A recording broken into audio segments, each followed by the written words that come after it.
Persidangan kasus pembunuhan Yosua semakin menarik. Motif masih jadi misteri, terus digali. Lalu kesaksian asisten rumah tangga keluarga Sambo, Susi, jadi perhatian. Penjelasannya yang kadang nampak ragu membuat hakim menduga ia berbohong. Ada apa gerangan Susi? Adakah yang Susi ketahui namun tak diungkapkan?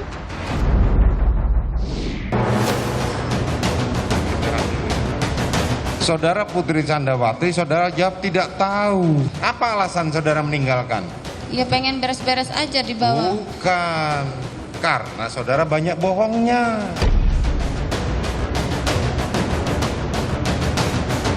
Jawaban saudara berubah-ubah. Ada apa?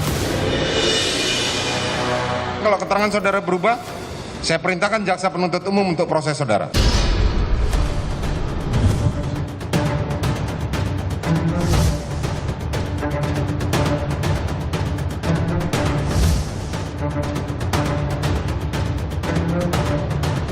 Ya kalau Susi itu namanya di kampung itu ya lugu lah kalau di kampung itu.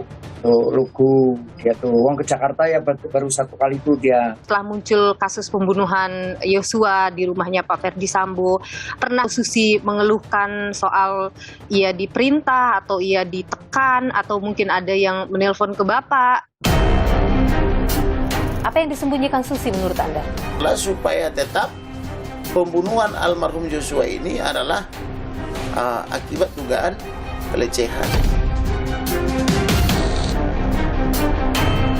Jadi kalau dia diancam nanti kamu dihukum ngerti apa dia soal hukum. Sebenarnya kalau Anda melihat apa perlu untuk memberikan ancaman seperti itu kepada ya itu sih peringatan boleh, perlu supaya dia paham bahwa akibat dia bohong itu jadi masalahnya sekarang bukti kebohongannya.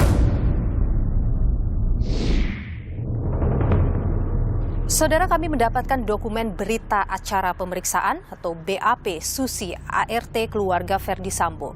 Susi sempat 3 kali memberikan keterangan di polisi. Pada BAP pertama di tanggal 3 Agustus 2022, Susi tidak menjelaskan detail apa yang terjadi di Magelang pada tanggal 4 dan 7 Juli 2022. Penjelasan detail baru diberikan Susi pada BAP lanjutan tanggal 9 Agustus 2022.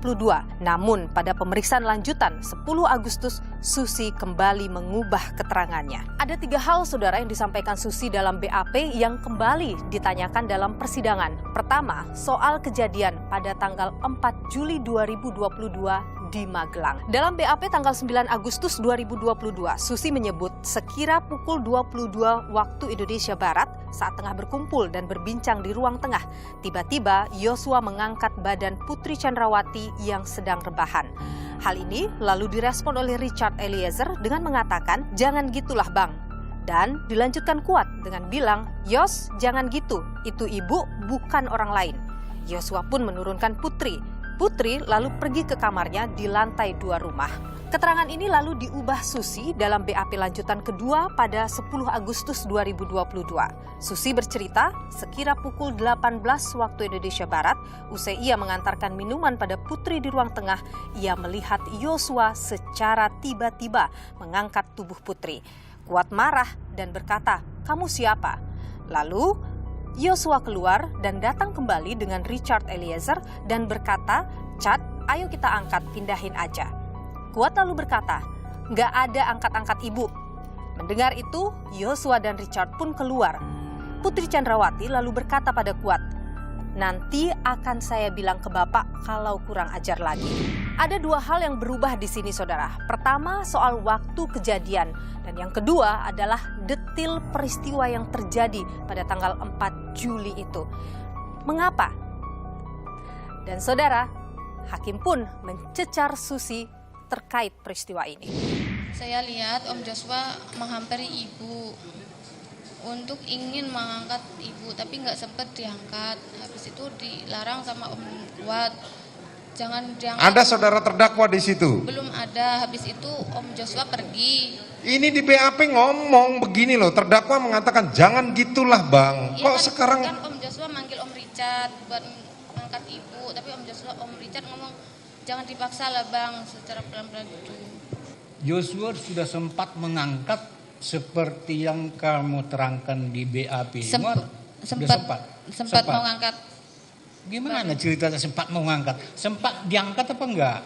Belum, sempat mau ngangkat tapi sama Om Kuat dipenging, Om jangan ngangkat-ngangkat ibu. Tak hanya membuat hakim ragu, penjelasan Susi juga mendapat bantahan dari terdakwa Richard Eliezer. Waktu di tanggal 4 itu waktu yang katanya ada pelecehan. Saudara Joshua mengangkat mengangkat putri. Benar yang mulia. Dan itu memang saya lihat yang mulia. Tapi di situ saudara saksi menjelaskan bahwa saya mengatakan jangan gitulah bang. Mengatakan kepada Joshua padahal itu tidak benar yang mulia. Saya tidak berkata seperti itu. Tak mampu menjawab pertanyaan hakim, Susi lalu mencabut BAP-nya dan menyebut keterangannya di pengadilanlah yang benar. Pertanyaan saya benar, yang benar mana? Yang di BAP atau yang saat ini? Yang saat ini. Saya Yang benarnya yang mana? belum ini di BAP itu belum ingat pasti apa yang sebenarnya. Ini melalui ketua majelis ya. Saya harap ini dihadirkan terus di dalam persidangan ini.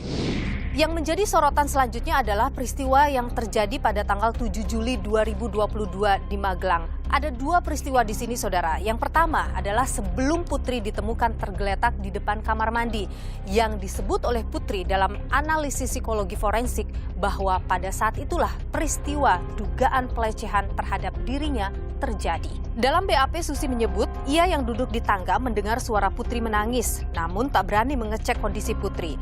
Ia lalu keluar menemui Kuat, Ricky, dan Richard Eliezer yang berada di garasi. Saat itu, Susi pun kembali naik ke lantai 2 untuk menanyakan perihal barang yang harus dibawa ke sekolah anak Putri. Ia mengaku melihat Putri membuka pintu kamar setengah sambil melirik situasi sekitar. Lalu saat Putri melihat dirinya dari kaca, Putri Chandrawati langsung menutup pintu kamarnya. Keterangan ini, saudara, kemudian berubah dalam BAP lanjutan tanggal 10 Agustus 2022. Susi mengatakan, saat ia berada di tangga rumah, ia mendengar pintu kasa seperti dibuka. Lalu Susi melihat dari pintu kaca ada tangan keluar membuka pintu kamar Putri Chandrawati. Lalu pintu tersebut ditutup kembali dan ia mengaku tidak dapat mengenali tangan siapa itu. Perubahan keterangan ini masih jadi tanda tanya, mana yang benar? Hanya Susi yang tahu. Dan saudara, peristiwa kedua yang terjadi pada tanggal 7 Juli 2022 adalah saat Susi mengaku menemukan Putri Chandrawati yang sedang terduduk lemas di depan kamar mandi. Dalam BAP yang kami dapatkan, Susi menyebut ia dan Kuat melihat Joshua keluar rumah dengan membanting pintu dan marah. Kuat lantas menyuruh Susi mengecek kondisi Putri. Ia lalu mengaku melihat Putri dalam kondisi terjatuh duduk dengan kaki selonjoran dan kepala menyender di keranjang baju kotor dalam keadaan lemas. Susi lalu berteriak minta tolong. Kuat datang lalu disusul Joshua. Kuat lantas melarang Joshua mendekat. Ia dan Kuat lantas membawa Putri ke tempat tidur. Di persidangan, saudara, Susi mengaku kaki dan tangan Putri dingin saat itu. Hakim tak serta-merta percaya dan Susi kembali dicecar soal peristiwa ini. Saudara bilang tergeletak di depan kamar mandi. Siap, mulia. Saudara pegang, saudara peluk. Terus apa yang saudara lakukan? Saya teriak minta tolong sama omnya, om tolong om gitu. Terus ibu udah mulai mendengar saya teriak-teriak, ibu berkata, jangan Om Joshua gitu. Tapi pas saya manggil itu, ya udah saya manggil Om Kuat, tolongin ibu. Baru Om Kuat naik ke atas. Saya belum nanya Joshua loh. Kok saudara tiba-tiba langsung ngomong Joshua? Atas keterangan Susi yang kerap berubah, dugaan Susi berbohong menyeruak. Di BAP bohong. Tidak bohong, saya tapi pikirannya lagi ini. Enggak, saat ini pun juga pikiran saudara kacau. Karena banyak sekali bohong yang nampak. Saudara kalau memberikan keterangan tidak benar ada ancaman pidana loh. Ini belum saya cross check dengan BAP sebelum saudara ya. Saudara, benarkah keterangan yang disampaikan Susi di persidangan sudah dikondisikan? Dan mungkinkah ia dalam pengaruh seseorang? Saya mengajak Anda untuk melihat hasil analisis psikologi forensik Susi ART Verdi Sambo. Menurut analisis ini, potensi Susi untuk mudah dipengaruhi berada pada taraf di atas rata-rata. Sementara potensi kepatuhan pada otoritas berada pada taraf tinggi. Apa artinya ini? Berikut keterangan dari psikolog forensik. Suggestibility adalah istilah yang menunjuk pada seberapa jauh atau seberapa tinggi seseorang rentan untuk menerima pengaruh, rentan untuk menerima tekanan, rentan untuk menerima sugesti. Semakin tinggi suggestibility seseorang, maka semakin mudah pula dia terpengaruh. Alhasil, kalau saksi Susi dianggap sebagai orang dengan tingkat suggestibility tinggi, maka kita punya alasan untuk sangat khawatir bahwa kehadiran dia dalam proses hukum, lebih-lebih lagi kehadiran dia dalam proses sidang, bisa amat sangat berpengaruh terhadap kualitas penegakan hukum, bisa berpengaruh terhadap seberapa jauh kebenaran bisa terungkap dalam proses sidang tersebut.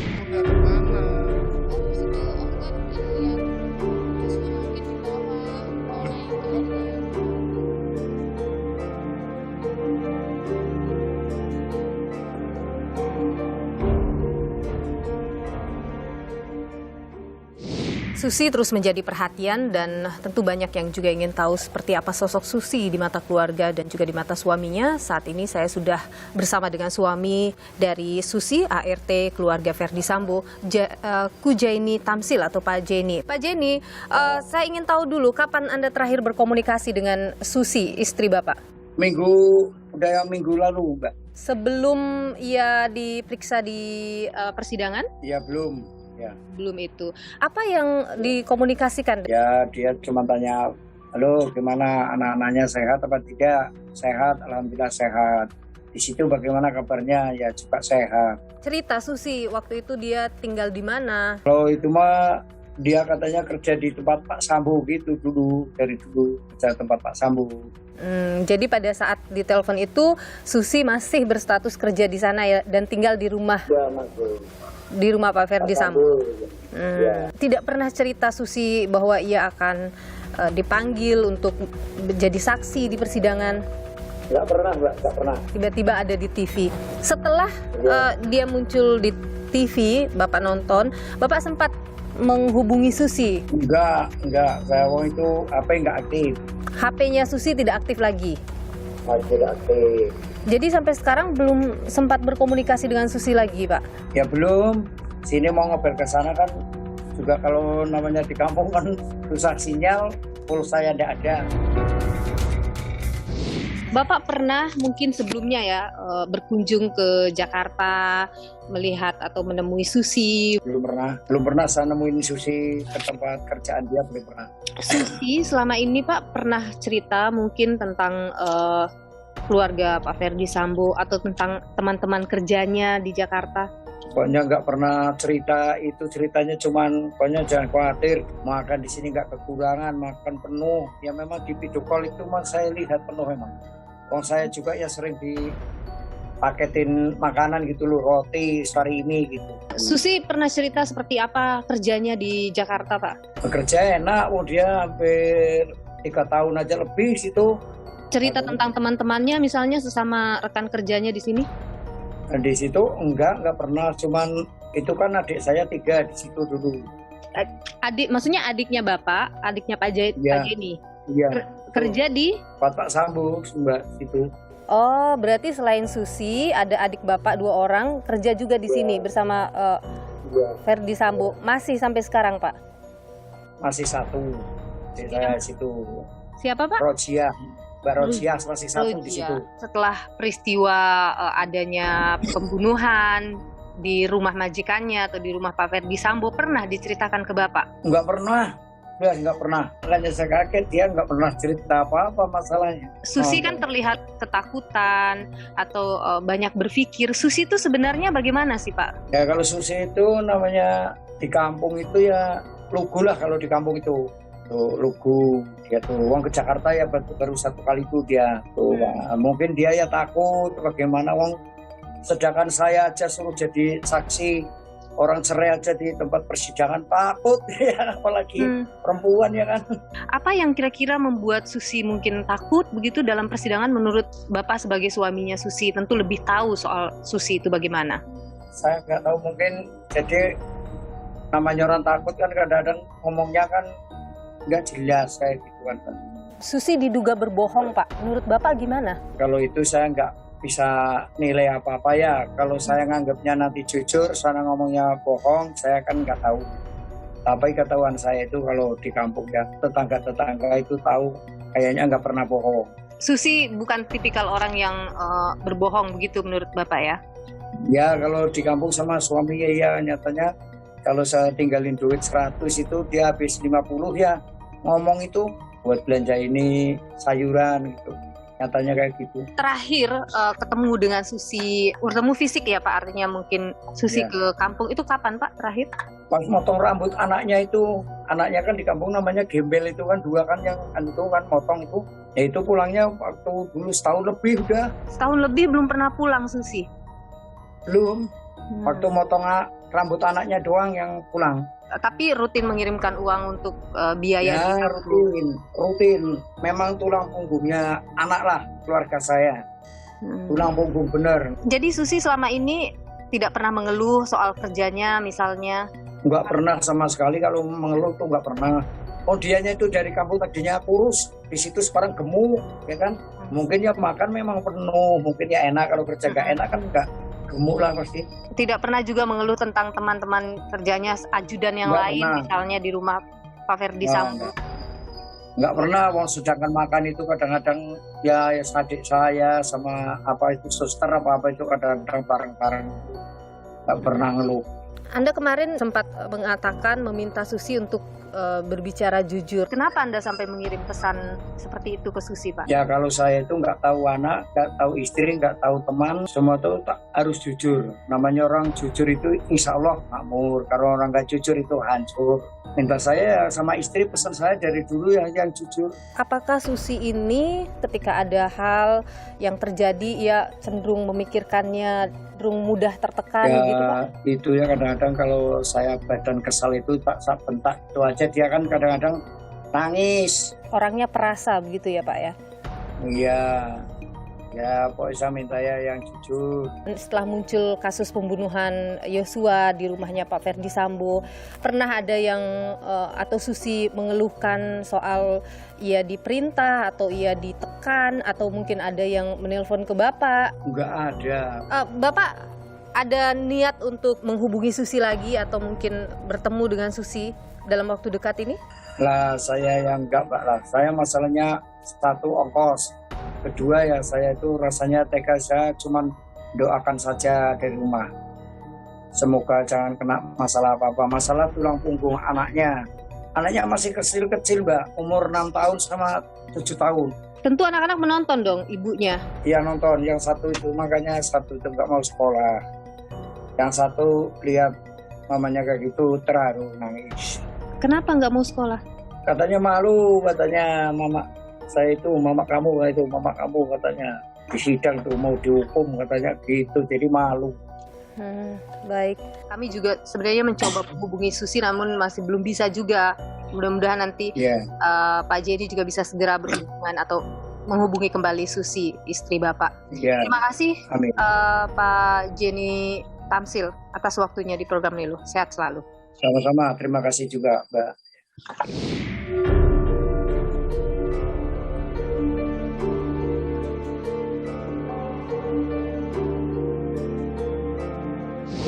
Saudara, Susi memang terus menjadi perhatian. Ia bahkan disebut oleh hakim bisa menjadi pengungkap motif pembunuhan Yosua. Berikut informasi selengkapnya. Gimana ceritanya sempat mau ngangkat? Sempat diangkat apa enggak? Belum, sempat mau ngangkat tapi sama Om Kuat dipenging, Om jangan ngangkat-ngangkat ibu gitu. Untuk keterangan dari saudara saksi, Mas, banyak yang bohong ya. Saya harap ini dihadirkan terus dalam persidangan ini. Terutama kami mau menggali motifnya ini.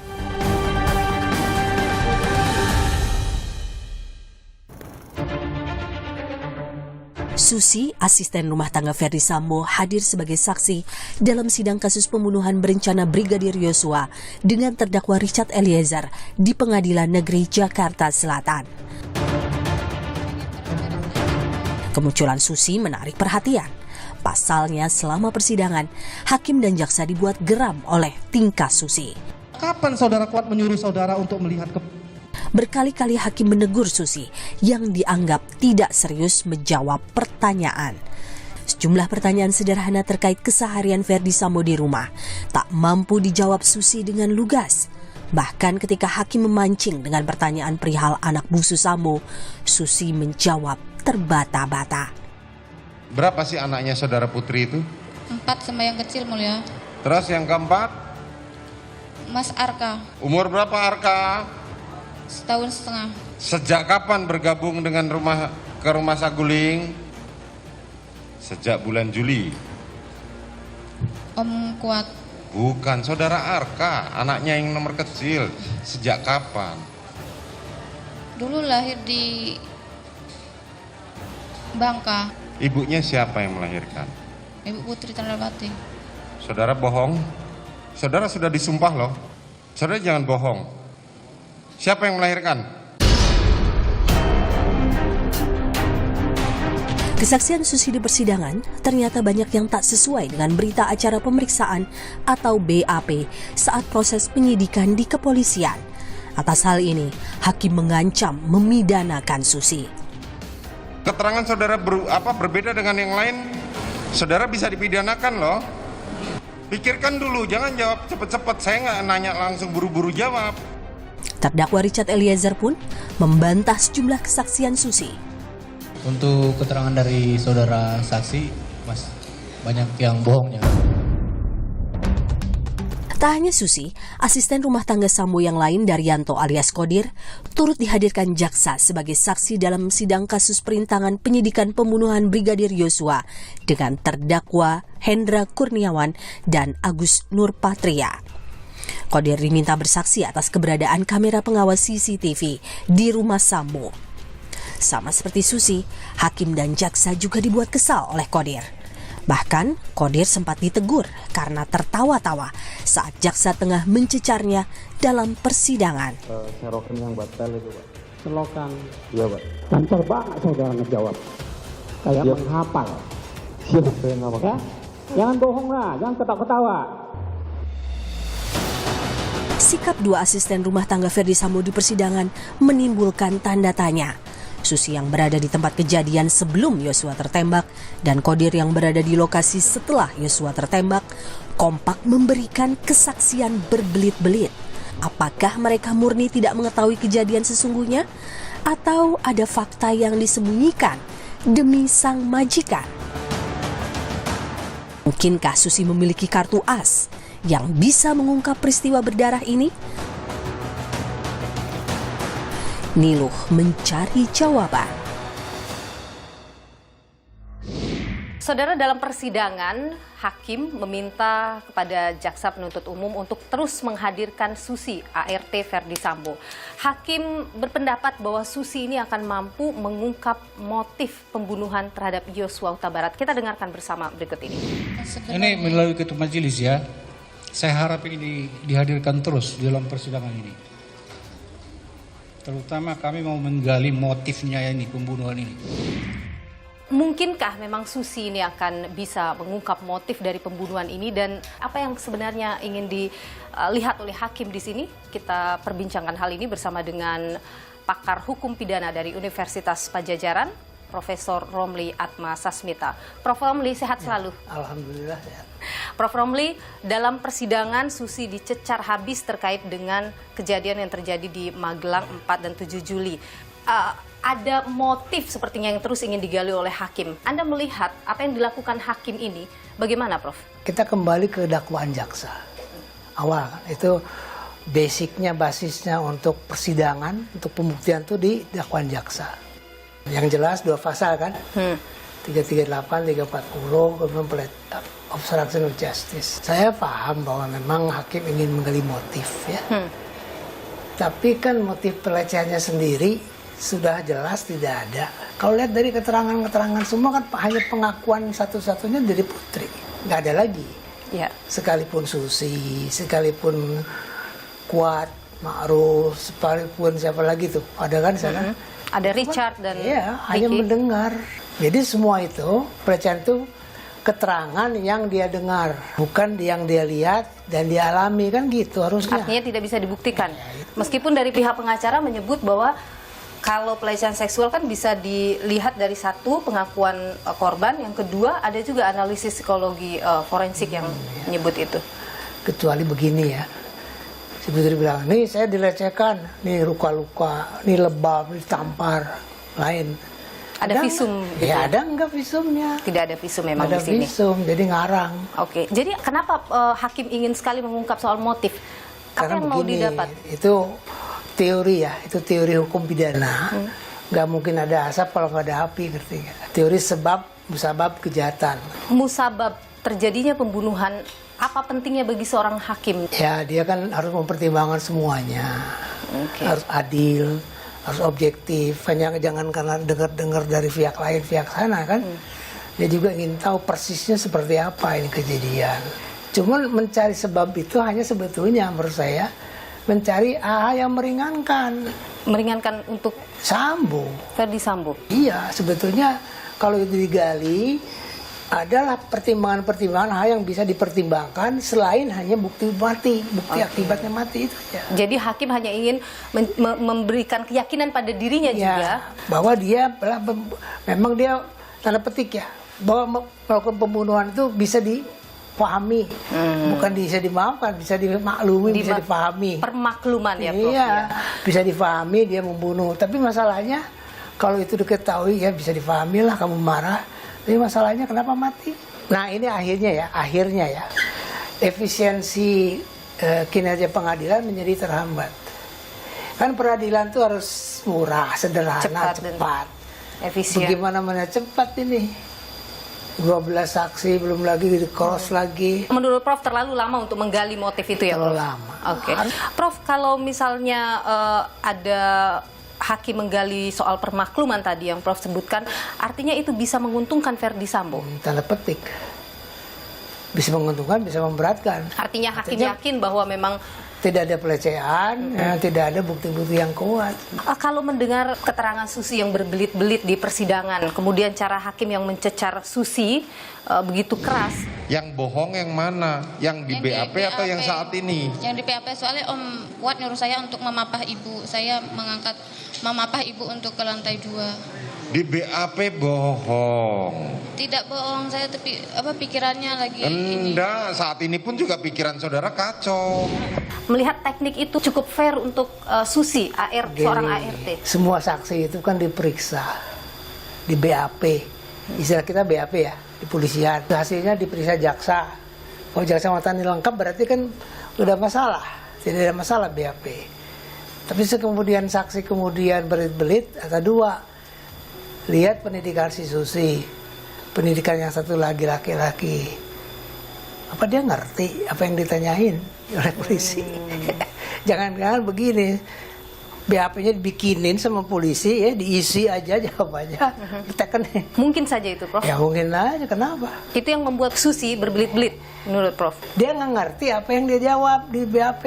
Jadi kalau dia diancam nanti kamu dihukum ngerti apa dia soal hukum. Sebenarnya kalau Anda melihat apa perlu untuk memberikan ancaman seperti itu kepada ya itu sih peringatan boleh, perlu supaya dia paham bahwa akibat dia bohong itu jadi masalahnya sekarang bukti kebohongannya belum bisa dibuktikan juga. Begini, karena semua hakim, jaksa, pengacara akan baca BAP. Ya. Di BAP-nya jawabnya A, di sidang dia bilang B. Pasti ditanya kan, yang mana yang benar, yang ini apa yang ini? Kalau katanya ini di sidang ini yang benar, dia harus mencabut BAP. Untuk menghadapi karakter seperti Susi ataupun ART yang lain dari Ferdi Sambo, teknik yang paling tepat tuh gimana? Mengingat Susi ini juga dianggap sebagai saksi kunci untuk peristiwa Magelang. Saksi kunci itu pelecehan. Iya. Bukan untuk pembunuhan. Kalau kita mengubur-ubur saksi itu pelecehan, sedang peristiwanya itu tidak terjadi sampai sekarang secara hukum ya. Jadi apa pentingnya keterangan saksi Susi itu, apa pentingnya? Anda melihat persidangan ini akan berjalan lama untuk membuktikan 340 itu? Lambat, sampai kalau kita mau ke Bandung cuma pakai ojek gitu. Sampai, tapi lambat gitu aja. Sekarang ada istilah justice delay, justice denied. Makin lama justice diperoleh, sama saja dengan tidak ada justice. Nah, hati-hati itu. Dan Anda melihat itu bisa terjadi di sini? Kita lihat ya nanti. Dari persidangan yang sekarang aja kok sepertinya buntu. Buntunya gini, jaksanya bilang, ini kamu lain, kamu ngomong ini. Hakim juga sama. Kalau situ aja sih saya juga bisa. Iya, kan harus digali. Kebohongannya itu digali, jangan hanya lihat dakwaan BAP-nya, harus digali. Jadi dari situ dia bisa menggali, ini Susi ini pengetahuan nyampe enggak? Siapa tahu pengetahuannya cuma SD, nggak ngerti, ya gimana dia mau paham soal bahwa dia keterangan dia kasih kunci. Jadi kalau menurut Prof nggak perlu juga Susi dihadirkan terus-menerus dalam persidangan? Nggak perlu. Pembuktian pembunuhannya itu kan nggak ada relevan sama si Susi. Yang relevan tuh si Eliezer, Ricky Riza, ya kan? Ibu Putri, dan itu yang ada di gedung itu. Melihat yang berbelit-belit keterangan dan panjangnya proses pemeriksaan, Anda melihat bisa mengaburkan tujuan dari persidangan itu sendiri saat ini, Prof? Ya, tujuan sidang kan menemukan kebenaran. Iya. Lalu kepastian, adil buat korban, keadilan. Tapi kalau saya lihat begini ya jauh dari kepastian, jauh dari keadilan gitu ya. Kalau pembunuhannya udah jelas ya, tinggal apa biasa tuh berencana itu aja. Oke. Soal motif mah udahlah, terserah Sambo aja. Dan sebenarnya sangat mudah kalau hakim dan jaksa mau membuat ini cepat, membuktikan 340 itu. Pokoknya hakim ingin lebih yakin. Oke. Itu aja. Kuncinya adalah keyakinan. Iya. Profesor Romli Atmasasmita, pakar hukum pidana Universitas Padjadjaran, terima kasih sudah berbagi informasi di program ini. Terima kasih sama-sama. Sehat selalu. Gimana ceritanya sempat mau ngangkat? Sempat diangkat apa enggak? Belum sempat mau ngangkat, tapi sama Om Kuat dipenging, Om jangan ngangkat-ngangkat ibu gitu. Untuk keterangan dari saudara saksi, Mas, banyak yang bohong ya. Saudara, kesaksian Susi ART Verdi Sambo di persidangan menuai pro kontra. Ada yang curiga Susi disetting, ada juga yang menganggap mungkin Susi hanya panik saja, tidak biasa berhadapan dengan persidangan. Mana yang benar tentu hanya Susi yang tahu. Tapi kita coba untuk mengulik bagaimana kondisi psikologi Susi saat persidangan dari ekspresi yang muncul pada saat persidangan itu. Saya sudah bersama dengan pakar mikro ekspresi Monika Kumalasari. Mbak Monika, sehat selalu. Halo, Mbak Nilu, sehat selalu. Terima kasih. Mbak Monika, Anda tentu sudah melihat ya jalannya persidangan, utamanya kesaksian Susi. Kalau Anda sebagai pakar melihat dari ekspresi Susi, apa yang terjadi pada dia? Ya, kita perlu dengan pemahaman yang sama terlebih dahulu bahwa Susi ini sampai dengan pada saat persidangan ya masih bekerja pada keluarga Sambo. Sehingga di sini masih ada relasi kuasa. Nah, kalau yang kita lihat selama persidangan, ya seperti juga majelis hakim sendiri juga menyampaikan, kamu bohong. Kita juga bisa melihat bahwa pertanyaan-pertanyaan itu ada yang dijawab dengan spontan, ya. Ada juga pertanyaan yang membutuhkan jeda untuk menjawab. Salah satu faktor psikologis, ya, aspek psikologis dari kejujuran adalah adanya spontanitas. Artinya tidak perlu dipikirkan. Dan salah satu faktor dari kejujuran ini juga adalah adanya konsistensi. Dalam hal ini, hakim juga sudah mengatakan kepada Susi bahwa kamu tidak konsisten. Mana ceritamu yang benar? Di BAP atau ceritamu saat ini? Yang ini. Terus apa yang di BAP ini? Atau kamu cabut semua keteranganmu yang di BAP?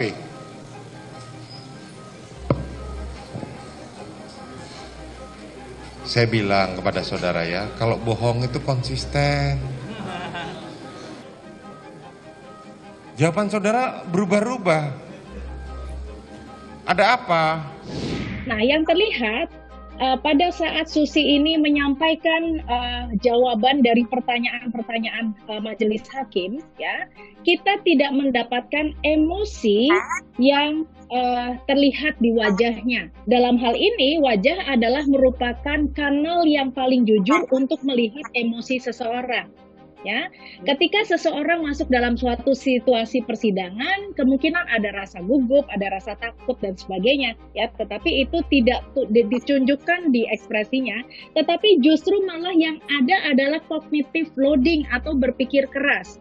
Dan ini terlihat dari mata yang bergeser ini, ya, bergeser merupakan mental search. Ini adalah untuk mencari sumber daya sesuatu yang diingat dan kemudian sesuatu yang perlu disampaikan, ya.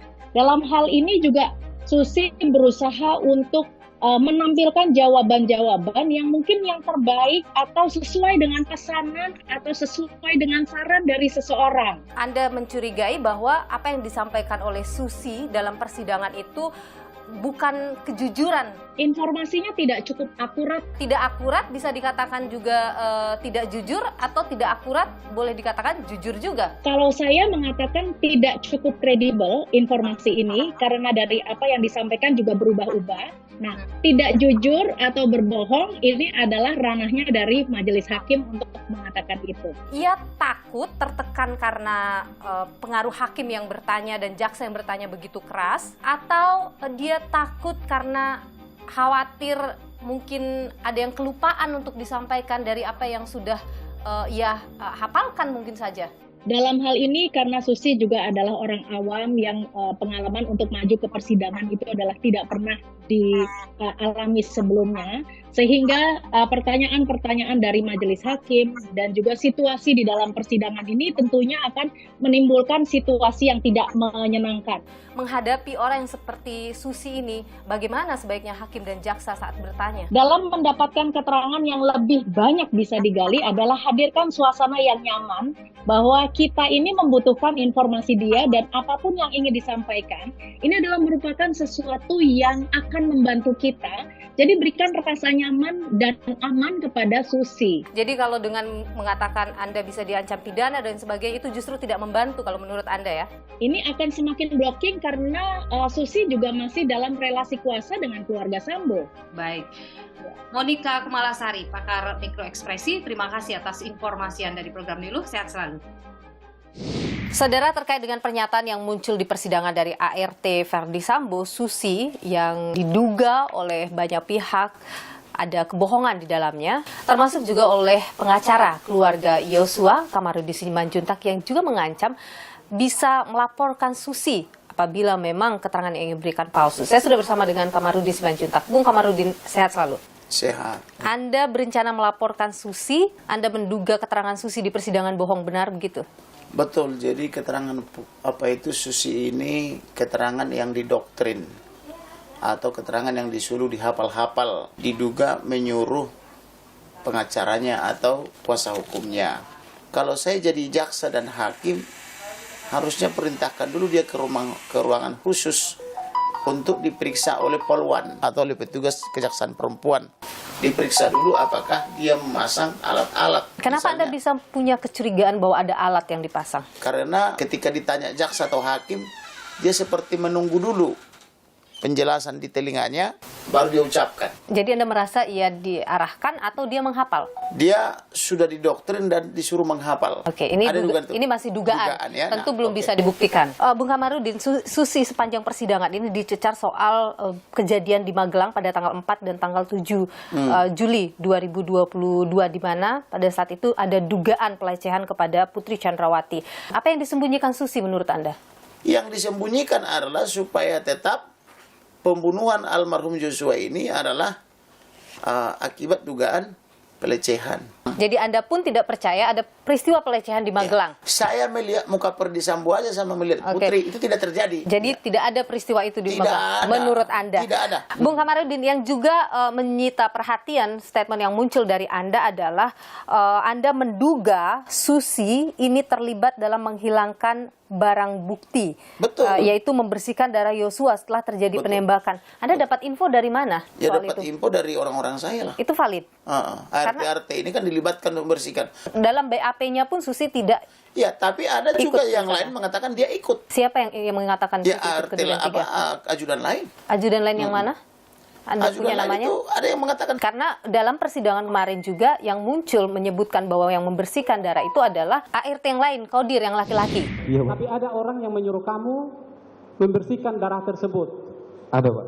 Oke, terangkan dulu. Pada saat itu saya sedang di garasi, kemudian ada orang, Mas tolong dong bersihin di dalam.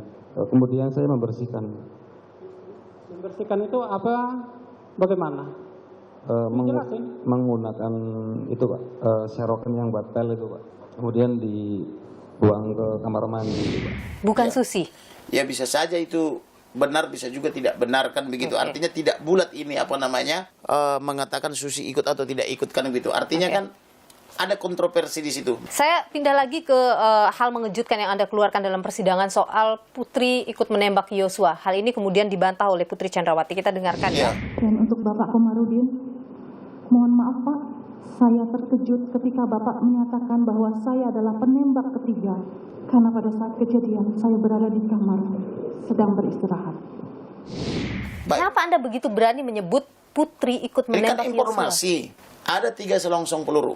Berarti kan 3-3-nya harus diungkap. Yang terungkap kan baru 2. Yaitu Jilok 17. Dan HS. HS yang diduga sebagai miliknya almarhum. Satu lagi Luger buatan Jerman. Ketika saya bawa bukti, ditolak. Bukti yang Abang bawa ke penyidik soal senjata buatan Jerman itu dapat dari mana, Bang? Dari informasi intelijen saya. Yang bisa masuk ke TKP saat itu kan hanya pihak polisian ya, Bang. Artinya informan Abang juga berasal dari internal Polri. Belum tentu. Karena kan yang bisa mendapatkan apa yang terjadi di sana tentu dari pihak polisi yang bisa masuk ke TKP waktu itu. Jadi ini semua orang bisa bekerja baik melalui penyadapan yang resmi dan yang tidak resmi misalnya, baik melalui mendatangi tempat kejadian langsung maupun melalui penyelidikan gitu loh. Ada juga dalam persidangan membawa persidangan terakhir ya, barang-barang milik Yosua. Yang ingin Anda buktikan di persidangan dengan membawa barang itu apa? Bahwa pembunuhan itu benar-benar terjadi. Pembunuhan memang sudah terjadi, Bang. Tapi kan barang bukti kan tidak ada ditunjukkan di pengadilan. Kan saya tanya kepada penyidik, Pak, barang bukti sendal, sepatu, baju, kaos kaki, pakaian warna putih yang diduga warna putih pakai hari itu mana? Itu kan penting. Oke. Kenapa itu penting? Makanya Anda bawa. Karena dari baju itu nanti bisa kita lihat apa saja yang ditembak. Dari robekan baju itu kita mengetahui apakah dia ditembak atau disayat. Jadi Anda ingin membuktikan bahwa memang seperti yang Anda dulu sebutkan ada penyiksaan di sini mungkin sebelum menembak. Baik, Bung Kamarudin Simanjuntak, pengacara keluarga Brigadir Yosua Huta Barat, terima kasih sudah berbagi informasi di Nilo. Baik. Bersumpah atas nama Tuhan, menjadikan persidangan proses yang sakral, di mana kejujuran dikedepankan, bukti-bukti dijabarkan, hingga terungkap kebenaran dan keadilan bisa ditegakkan. Saya Niluh Puspa. Sampai jumpa.